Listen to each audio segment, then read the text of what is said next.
Mon nom est Arthur, j'ai 42 ans et j'habite à São Paulo, capitale. J'ai toujours été un homme chanceux, ou du moins c'est ce que je croyais jusqu'à ce que tout s'effondre. J'ai construit un empire de 3 entreprises dans le secteur de la technologie, je possède une mansion à Jardim Europa, 2 fils jumeaux de 15 ans, Marcos et Raphaël, une fille de 12 ans, Isabella, et une épouse qui a toujours été ma partenaire en tout, Claudia.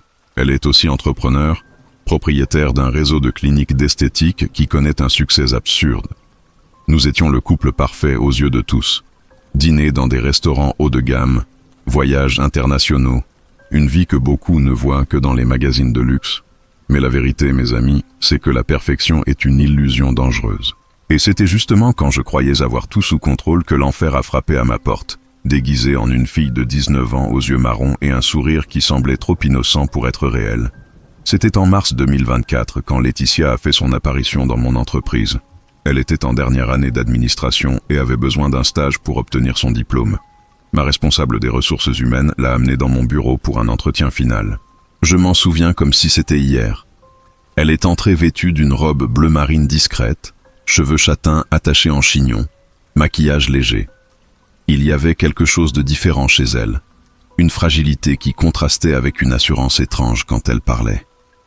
Elle répondait à mes questions d'une voix douce, presque mélodieuse, et de temps en temps ses yeux rencontraient les miens d'une façon qui me faisait détourner le regard en premier. « Monsieur Arthur, j'ai vraiment besoin de cette opportunité. Je promets que vous ne le regretterez pas, » dit-elle à la fin de l'entretien, se penchant légèrement en avant. J'ai senti un parfum sucré, presque hypnotique. Je l'ai engagé sur le champ. Après tout, ses qualifications étaient bonnes, et j'ai toujours été un entrepreneur qui croyait en donner des chances aux jeunes. Ou c'est ce que je me disais. Les premiers jours ont été normaux. Laetitia était efficace, ponctuelle, toujours avec ce sourire bienveillant. Elle préparait mon café exactement comme je l'aimais, organisait mon agenda avec une précision impressionnante et ne se plaignait jamais quand j'avais besoin qu'elle reste plus tard. Mes associés, Roberto et Fernando, mes amis depuis l'université, commentaient comme nous avions eu de la chance de trouver une stagiaire aussi dévouée. « Arthur, cette fille est de l'or. Ne la laisse pas partir. Offre-lui une embauche permanente, » disait Roberto, me donnant des tapes dans le dos tandis que nous prenions un whisky dans mon bureau après le travail. Fernando, toujours le plus perspicace, se contentait d'observer avec ce regard critique qui lui était propre. « Fais attention, mec. Une jeune fille, belle, trop efficace. Parfois, les choses trop bonnes cachent quelque chose. » J'ai ri à l'époque. « Fernando, tu es trop paranoïaque. C'est juste une stagiaire. » Mais Fernando avait raison. Il avait toujours raison. Tout a commencé à changer à la 3e semaine. C'était un vendredi soir. J'étais rentré à la maison épuisé après une réunion particulièrement difficile avec des investisseurs. Claudia était en déplacement professionnel à Brasilia, les garçons étaient en sortie avec des amis et Isabella dormait chez une camarade. La maison était trop silencieuse. J'ai pris une douche, j'ai mangé quelque chose rapidement et je suis allé me coucher. Et puis, ça s'est produit, le premier rêve. Ce n'était pas un rêve ordinaire, c'était viscéral, trop réel. J'étais dans mon bureau, mais ce n'était pas exactement mon bureau. Les murs avaient une teinte différente, plutôt rougeâtre, et il y avait des bougies allumées partout. Laetitia était là, mais elle ne portait pas cette robe convenable. Elle s'approchait de moi avec une lenteur calculée, ses lèvres se mouvant comme si elle chuchotait quelque chose, mais je n'arrivais pas à entendre les paroles. Je sentais seulement.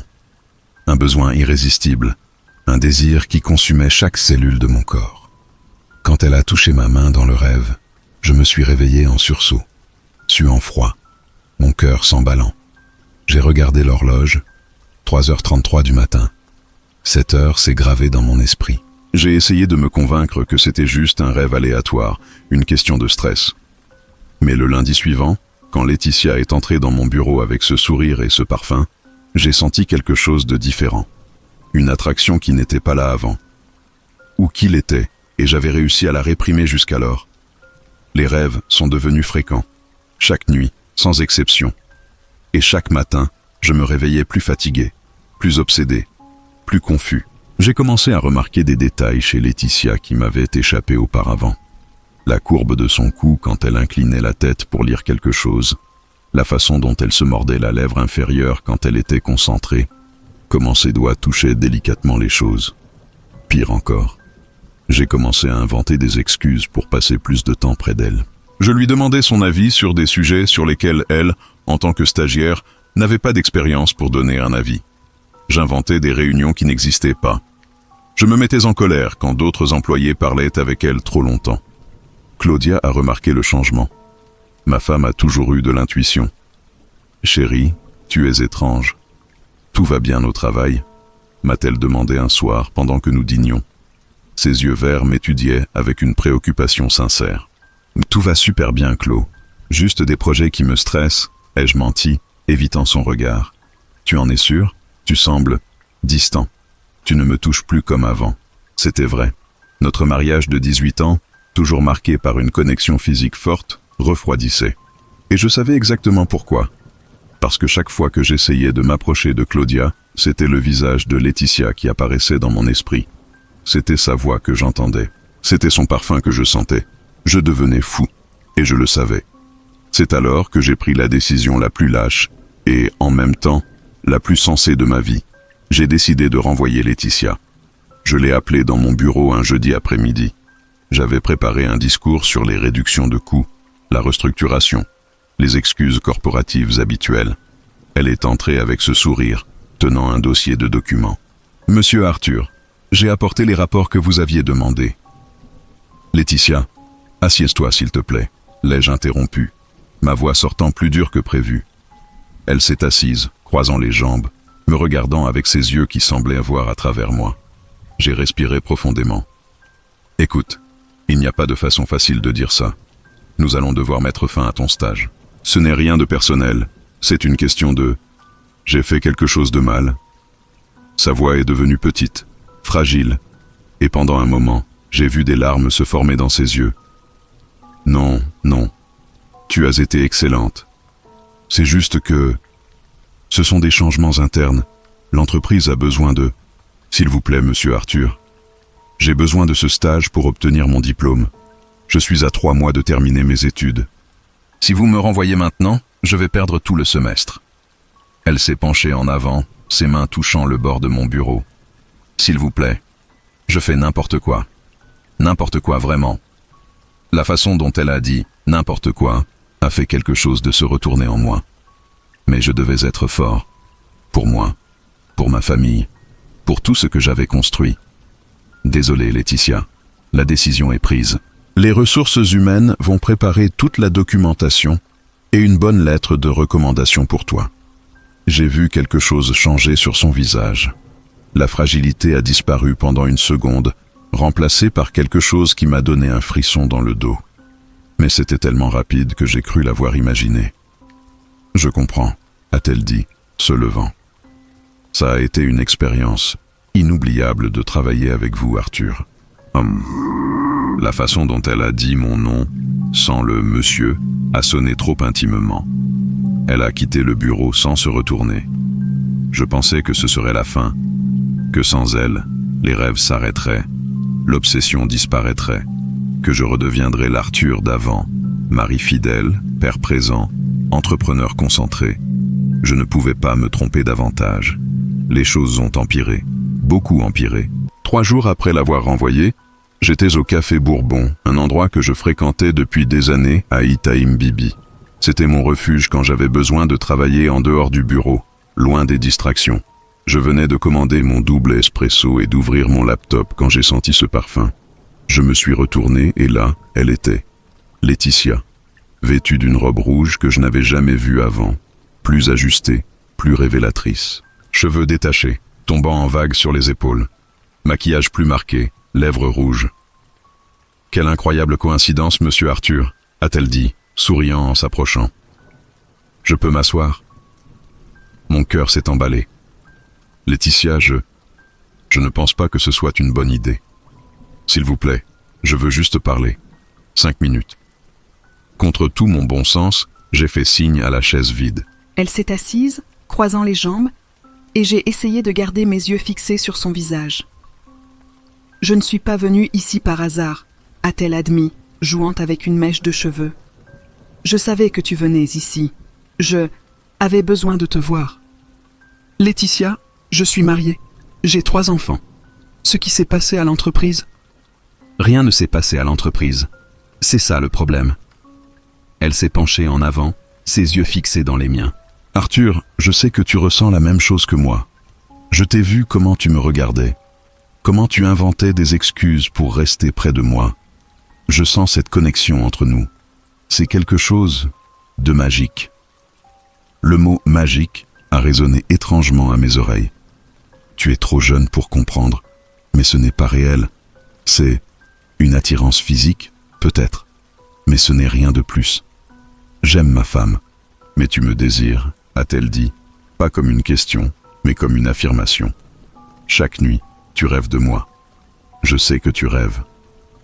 Mon sang s'est glacé. Comment pouvait-elle savoir pour les rêves? Je ne sais pas de quoi tu parles. Ne mens pas, Arthur. Nous savons tous les deux la vérité. Et la vérité, c'est que tu es déjà mien.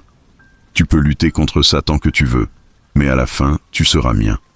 Quoi qu'il en coûte.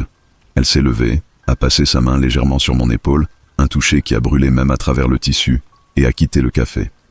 Je suis resté là, paralysé, incapable de traiter ce qui venait de se passer. Cette nuit-là, le rêve a été le plus intense de tous. Je me suis réveillé à 3h33, comme toujours, mais cette fois je n'ai pas pu me rendormir. J'ai fixé le plafond, sentant le poids de l'obsession grandir en moi comme une tumeur. Dans les semaines suivantes, les rêves n'ont pas seulement continué, ils ont évolué. Ils sont devenus si réels que je me réveillais confus sur ce qui était rêve et ce qui était réalité. Je voyais Laetitia partout, dans le reflet des vitrines, dans les rues, même dans les traits d'autres femmes. Je perdais la raison. J'ai commencé à la chercher activement. Je vérifiais ses réseaux sociaux de manière obsessionnelle. Je passais par le café Bourbon tous les jours, espérant la rencontrer, par hasard, à nouveau. Ma productivité s'est effondrée. Roberto et Fernando l'ont remarqué. « Mec, qu'est-ce qui t'arrive ?» m'a confronté Roberto après une réunion où je n'étais clairement pas attentif. « Tu ressembles à un zombie. » C'est l'insomnie. Je ne dors pas bien. Va voir un médecin, bon sang. Prends des médicaments. Ça affecte l'entreprise. Fernando m'a seulement regardé avec cette expression. Je te l'avais dit. Et il me l'avait dit. À la maison, les choses étaient encore pires. Claudia et moi parlions à peine. Je dormais au bureau, utilisant le travail comme excuse. Mes enfants m'évitaient, sentant la tension dans l'air. Isabella, ma petite princesse, m'a demandé un soir. « Papa, pourquoi toi et maman ne riez plus ensemble ?»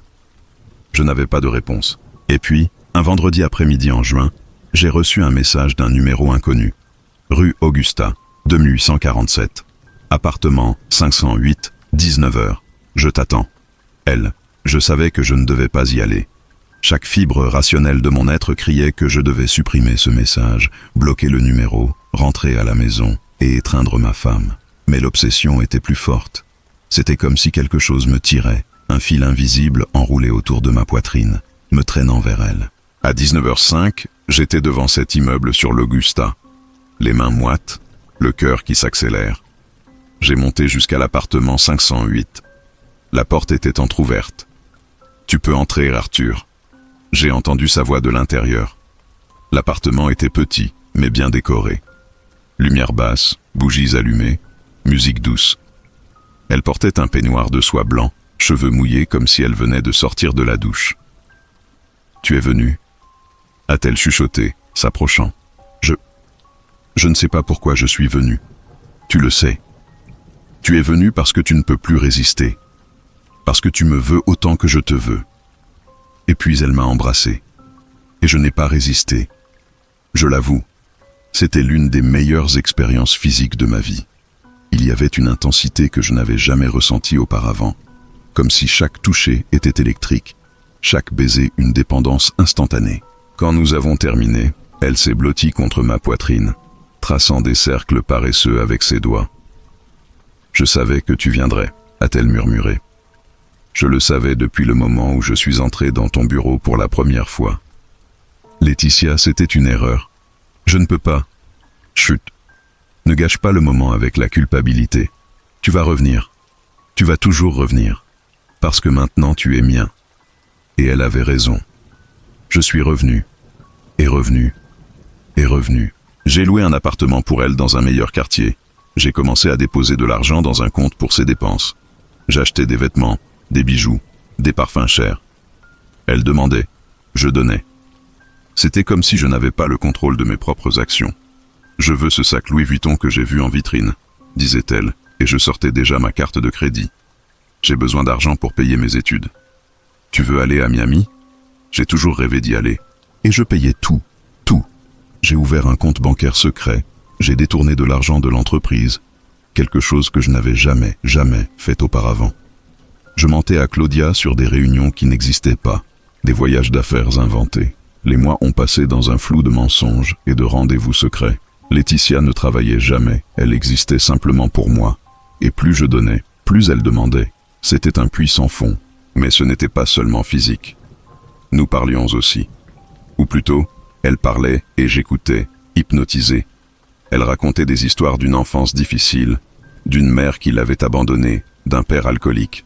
Elle disait que j'étais la seule personne qui se souciait vraiment d'elle.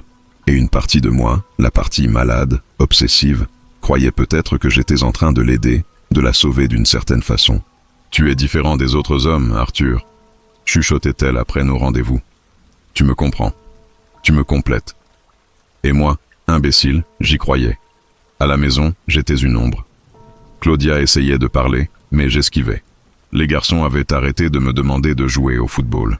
Isabella ne me montrait plus les dessins qu'elle faisait. Je perdais ma famille, et la partie la plus effrayante était que je semblais ne pas pouvoir m'en soucier assez pour arrêter. C'est en septembre que Claudia m'a finalement vraiment confronté. J'étais rentré à la maison à 2 heures du matin, utilisant l'excuse pourrie d'un problème à l'entreprise. Elle était réveillée dans le salon, avec une bouteille de vin à moitié vide et les yeux rouges d'avoir pleuré. « Assieds-toi », a-t-elle dit, sa voix sans émotion. Je me suis assis, mon estomac se retournant. Je ne suis pas bête, Arthur. Je sais qu'il y a quelqu'un d'autre. Mon monde s'est arrêté. Claude, ne m'insulte pas en niant. Je peux sentir son parfum sur toi. J'ai vu les factures étranges sur la carte. Tu me touches à peine depuis des mois. Tu regardes à peine tes propres enfants. Des larmes coulaient sur son visage, mais sa voix restait ferme. Qui est-ce? Depuis combien de temps? Je n'ai pas pu répondre. J'ai juste baissé la tête, la honte finalement pénétrant le brouillard de l'obsession. « Regarde-moi » a-t-elle crié, et j'ai obéi. « Je t'ai donné 18 ans de ma vie. Je t'ai donné 3 beaux enfants. J'ai construit ma carrière à tes côtés. Et tu jettes tout ça par la fenêtre, pourquoi? Pour une salope quelconque? Ce n'est pas comme ça. Alors comment c'est, Arthur? Explique-moi. Fais-moi comprendre comment l'homme que j'aimais, qui a juré fidélité devant Dieu et tous ceux que nous connaissons, peut faire ça à sa propre famille. Il n'y avait pas d'explication. Il n'y avait rien que je puisse dire qui aurait du sens, ni pour elle, ni pour moi-même. Je ne sais pas ce qui m'arrive, ai-je seulement pu chuchoter. C'est comme si je n'avais pas le contrôle. Elle m'a regardé pendant un long moment, et puis son expression a changé de la colère à quelque chose de différent, de la préoccupation. Tu ne vas pas bien, Arthur. Tu es malade. Je ne sais pas si c'est la dépression, une crise de la quarantaine, ou je ne sais quoi, mais tu n'es plus toi-même. Je le sens aussi. Alors tu as besoin d'aide. Et je vais t'aider, parce que malgré tout, je t'aime encore. Mais ça doit être maintenant, Arthur. Maintenant, avant qu'il ne soit trop tard pour sauver notre famille. Elle s'est levée, a essuyé les larmes et a dit quelque chose qui changerait tout. Demain, tu viens avec moi quelque part. Et je n'accepte pas un non comme réponse.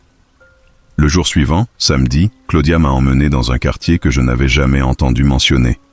Capão Redondo, zone sud de São Paulo. Nous avons pris la voiture et avons roulé pendant presque 2 heures jusqu'à arriver dans une rue étroite, des maisons simples collées les unes aux autres. « Où diable m'emmènes-tu » ai-je demandé, mal à l'aise avec l'environnement. « Chez quelqu'un qui peut t'aider. » Nous nous sommes arrêtés devant une maison jaune délavée, avec un portail vert rouillé. Claudia a sonné, et une femme d'environ 60 ans, noire, vêtue d'une robe blanche simple et d'un turban coloré, a ouvert le portail. « Claudia, ma fille, entre, entre, et ce doit être Arthur. » La femme m'a regardé d'une façon qui m'a fait sentir nu, exposé, comme si elle pouvait voir chaque secret sale que je portais. « Je suis mère Benedita. Enchantée de te rencontrer, mon fils. Ou plutôt, de te rencontrer enfin en personne. En personne ? Ai-je demandé, confus. Ta femme m'a cherché il y a 3 semaines. Elle m'a tout raconté. Et j'ai suivi ta situation depuis. J'ai regardé Claudia, choqué. Tu connais cette dame depuis 3 semaines ? Une cliente de la clinique me l'a recommandée. Elle a dit que Mère Benedita avait aidé son fils avec un problème similaire. Mère Benedita nous a guidés à l'intérieur de la maison. L'intérieur était simple mais rangé. Il y avait un petit autel sur un mur, avec des images de saints et d'Orixa, des bougies allumées, des verres d'eau, des fleurs. L'odeur d'encens imprégnait tout. « Assieds-toi ici, mon fils », a-t-elle indiqué une chaise en bois dans le petit salon. Je me suis assis, mon scepticisme se battant avec une nervosité croissante. « Claudia, chérie, tu peux m'attendre dehors ? J'ai besoin de parler avec Arthur seul. » Ma femme a hésité, mais a fini par sortir. Mère Benedita s'est assise face à moi, m'étudiant avec ses yeux noirs et profonds. « Tu n'es pas un mauvais homme, Arthur. Je peux voir ça. Mais tu es sous une influence lourde. » Une influence ? Un travail fait. Une amarration. Un sortilège de domination. Elle a dit ça aussi naturellement que si elle commentait la météo. Quelqu'un a fait un travail très fort pour te dominer, te contrôler. Et je dis plus, c'était fait par quelqu'un qui sait ce qu'il fait. Ce n'est pas du travail d'amateur. J'ai ri, un rire nerveux et incrédule. Madame, avec tout le respect, je ne crois pas à ces choses. Je suis un homme d'affaires, je traite avec des chiffres, avec la logique. Et ta logique t'explique pourquoi tu ne peux pas arrêter de penser à cette fille. Pourquoi tu te réveilles chaque jour à 3h33 du matin. Pourquoi tu jettes ta vie entière à la poubelle pour quelqu'un que tu connais à peine. J'ai gelé. Comment pouvait-elle savoir pour l'heure ? Tu crois que c'est une coïncidence que tu aies des rêves érotiques avec elle chaque nuit ? Tu crois que c'est normal qu'un homme de 42 ans, bien marié, père de famille, soudainement devienne l'esclave d'une fille de 19 ans ? Pense, Arthur. Utilise cette tête que Dieu t'a donnée. Mais comment ? De plusieurs façons. Elle a peut-être mis quelque chose dans ta nourriture, ta boisson. Elle a peut-être pris quelque chose de personnel à toi, un cheveu, un ongle, un vêtement. Elle a peut-être fait le travail juste avec une photo de toi. Il y a 1000 façons, mais le résultat est toujours le même. Tu deviens l'esclave de la personne. J'ai pensé à toutes les fois que Laetitia avait eu accès à mon bureau, à mes affaires. Ce café qu'elle préparait tous les jours. Le jour où elle avait renversé du café sans faire exprès, sur ma chemise, et avait insisté pour la prendre pour la laver. Elle, la stagiaire que j'ai engagée. Cette fille n'est pas venue à ton entreprise par hasard. Elle t'a cherché spécifiquement. Elle savait certainement qui tu étais, que tu étais marié et bien nanti. Il y a des femmes qui font ce type de travail pour attraper un homme qui peut les entretenir. Et toi, mon fils, tu es tombé directement dans le piège. J'ai senti la nausée monter dans ma gorge. Mais il y a une solution, a continué Mère Benedita. On peut inverser ça. Mais tu dois vraiment vouloir, Arthur. Tu dois vraiment vouloir te libérer d'elle. Je veux, ai-je répondu, et pour la première fois en moi, c'était vrai. Je veux ma vie de retour, ma famille. Alors on va travailler. Mais avant, il y a quelque chose que tu dois me dire. Cette fille sait quelque chose qui pourrait te faire du mal. Elle a quelque chose à toi. J'ai pensé aux photos intimes qu'elle avait insisté pour prendre, juste pour nous. Aux messages compromettants. Oui, elle a des preuves de l'affaire. Elle peut utiliser ça pour te faire du chantage. Pas encore directement, mais elle l'utilise pour te garder près d'elle, pour te contrôler encore plus. Mère Benedita a secoué la tête. Ce type de travail vient généralement avec une partie d'amarration émotionnelle et une autre partie de domination mentale. La personne te veut tellement obséder que tu ne penses même pas à partir. Mais si tu y penses, elle a comment te ramener. Qu'est-ce que je fais ? D'abord, tu ne peux pas raconter à ta femme tous les détails sur cette fille, sur les détails. Elle n'a pas besoin de savoir tout maintenant. Ça va juste empirer les choses. Elle ne sait pas. Elle sait que tu as une maîtresse, mais elle ne sait pas les détails. Elle ne sait pas le niveau de ton obsession. Elle ne sait pas sur les cadeaux, l'argent. Et c'est mieux que ça reste comme ça, au moins pour maintenant. Si elle sait tout, ça va être plus difficile de réparer. Tu ne vas pas lui raconter ? Ce n'est pas mon rôle, mon fils. Mon rôle, c'est de t'aider à te libérer. Mais tu vas devoir me promettre une chose, Tu vas faire exactement ce que je vais te dire. Tu ne vas pas questionner, tu ne vas pas sauter aucune étape. Si tu ne fais pas, ça ne va pas marcher. Je promets. Et tu vas devoir m'apporter quelque chose de personnel à elle. Quelque chose qu'elle utilise fréquemment. Plus c'est proche du corps, mieux c'est. Mon cœur s'est emballé. Comment je vais réussir à avoir ça? Tu vas trouver un moyen. Organise un rendez-vous avec elle, invente une excuse. J'ai besoin de quelque chose d'elle pour casser le travail qui a été fait sur toi. Et il y a une autre chose, a-t-elle continué, se levant et allant jusqu'à l'autel. Elle est revenue avec un verre d'eau. Bois ça, c'est de l'eau bénite avec des herbes. Ça va commencer à te nettoyer de l'intérieur. J'ai bu. Ça avait un goût amer, de terre mouillée. Maintenant va dehors. Dis à ta femme que nous avons juste fait des prières, que tu vas bien. Ne raconte pas sur le travail qui a été fait, ne raconte pas que je t'ai demandé quelque chose de la fille. Dis juste que tout est sous contrôle. J'ai fait ce qu'elle m'a dit. Claudia m'a étreint quand je suis sorti, son visage soulagé. Qu'est-ce qu'elle a dit? Qu'elle va m'aider avec des prières, des traitements spirituels. Je savais qu'elle pouvait t'aider, amour. Elle est connue pour résoudre des cas impossibles. Sur le chemin du retour à la maison, tout ce à quoi je pouvais penser était comment obtenir quelque chose de Laetitia sans lever de soupçon. Je suis arrivé à la maison avec un plan. J'ai envoyé un message à Laetitia. J'ai besoin de te voir. Demain, ton appartement, 15 heures? La réponse est venue en secondes. Tu m'as manqué, je vais t'attendre.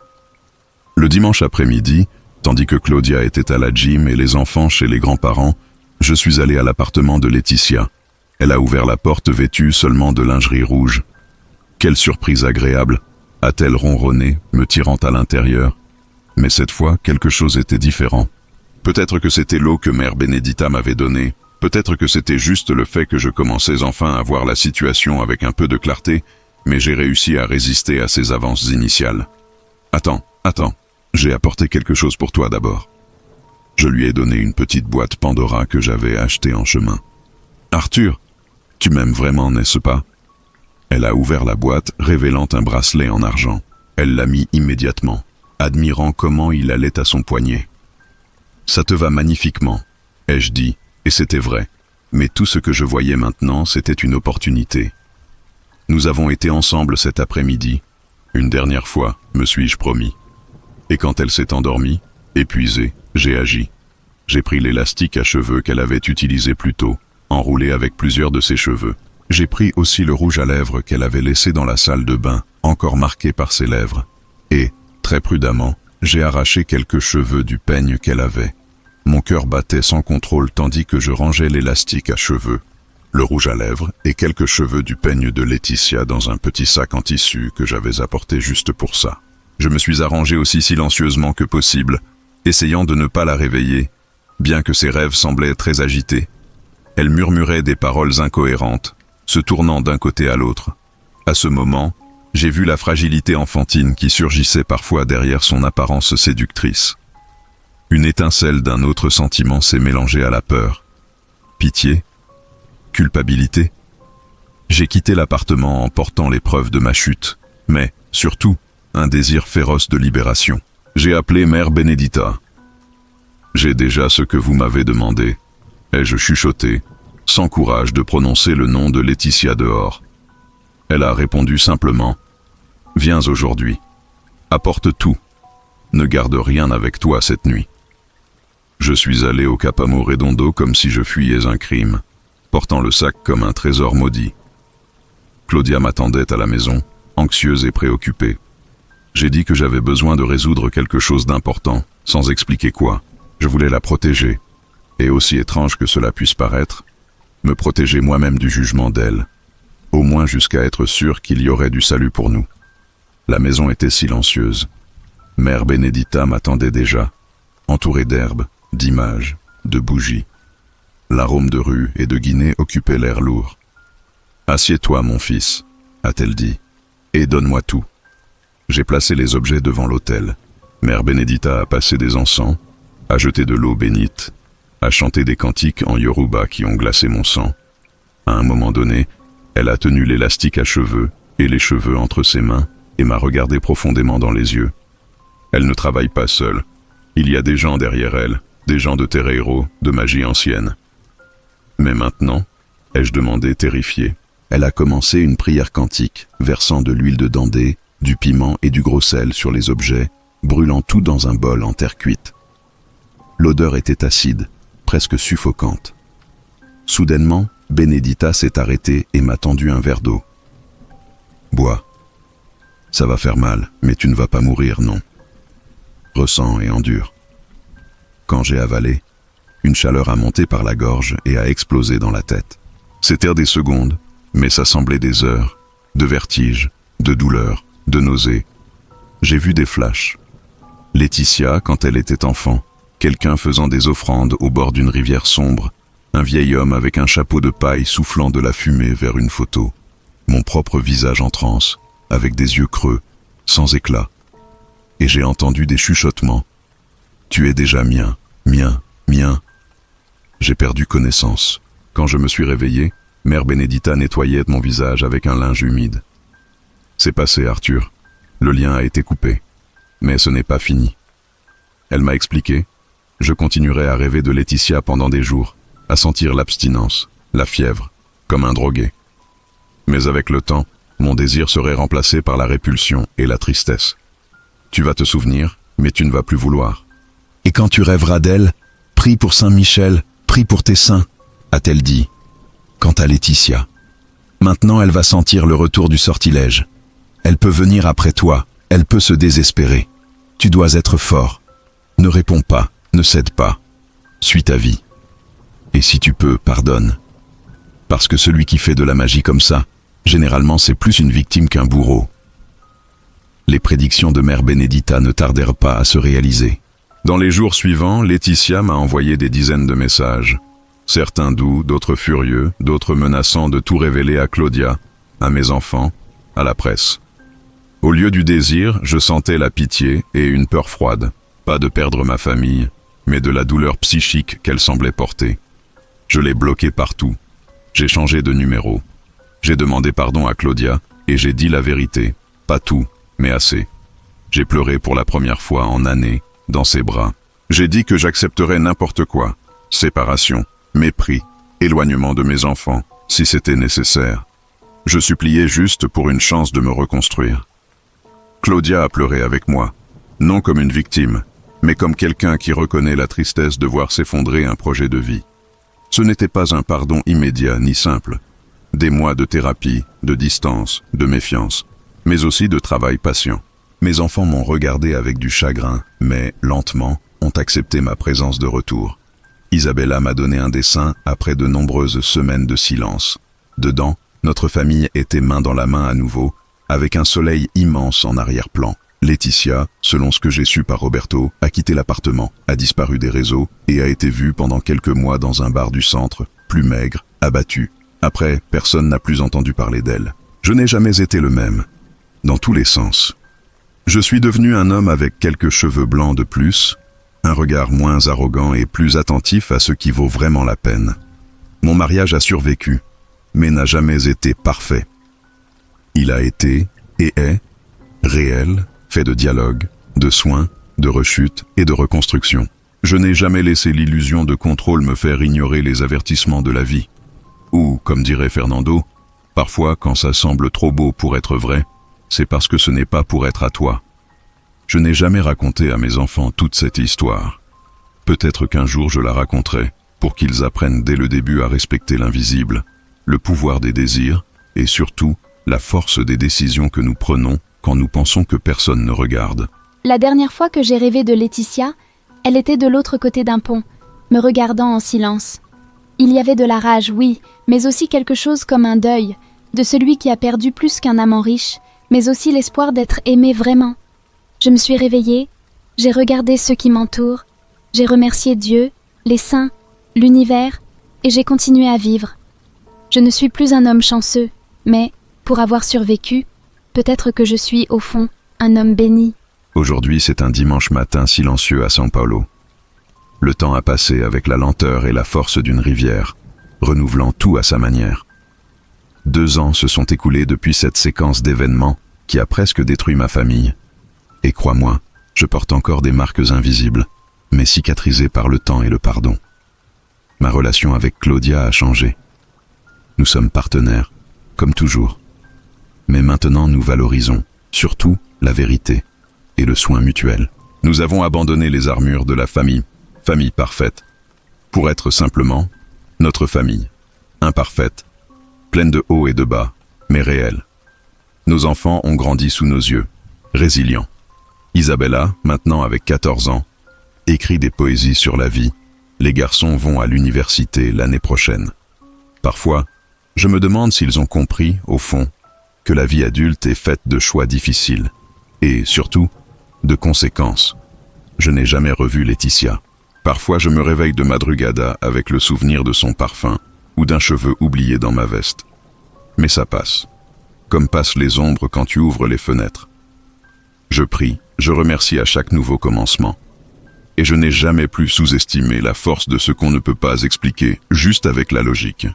J'ai décidé de raconter cette histoire parce que je sais que beaucoup de gens trouvent amusants les rapports sur la sorcellerie, la bruxaria, les influences invisibles. La vérité, c'est que derrière la curiosité, il y a toujours un avertissement. Fais attention à ce que tu désires, ou à qui te désire. Et, pour toi qui as lu jusqu'ici, c'est un rapport réel, de douleur, d'obsession et de dépassement. J'ai voulu partager comme forme d'avertissement, mais aussi d'espoir. Si un jour tu sens que tu es en train de perdre le contrôle de ta propre vie, n'hésite pas à demander de l'aide. Et souviens-toi, parfois, un acte de courage, c'est permettre qu'on t'aide. Si tu as aimé cette histoire, abonne-toi à la chaîne, active la cloche pour ne pas manquer aucune nouveauté, et laisse ton commentaire ici en bas. Tu as déjà vécu quelque chose de pareil, ou tu connais quelqu'un qui a passé par des situations surnaturelles comme ça? Je veux connaître ton avis. Écris-la et partage cette vidéo avec celui qui aime aussi du suspense et des rapports réels de sorcellerie. Viens faire partie de la communauté. Merci d'avoir écouté jusqu'à la fin et jusqu'à la prochaine, si le destin le permet.